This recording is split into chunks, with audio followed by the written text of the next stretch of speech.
Good morning. So today we have a 2021 model Ford Explorer Interceptor Police. We're gonna be retracting the rear brake. We just finished the brake pads, replacing brake pads and rotors. But we're gonna show you how to retract it, and then when you're finished completed it, how to set it back to its original position so you can drive. So first thing you do, turn the ignition on. Keep your foot on the gas pedal.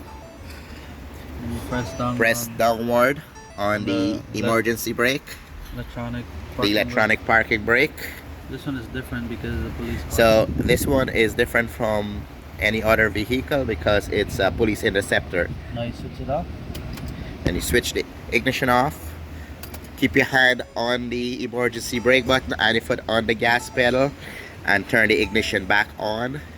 Maintenance mode is on already. And maintenance mode is on already there, so you can see it over in the corner there. It should come up in a second as well. Just ignore all the lights, they're all normal. So we just finished replacing brake pads and rotors on the rear axle, and we're gonna put it back in regular mode now. So first thing you do is turn the ignition on. Apply your gas. Apply your foot on the gas pedal. Hold the emergency brake. So up. the emergency brake, remember when we were doing it, we pressed it down. You want to put it in the opposite direction now. So pull it up, right?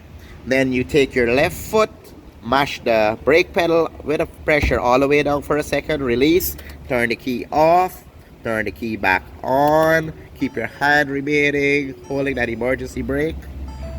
Now the lights are off. And the light's flashing, the light is off there, and park brakes on regular mode.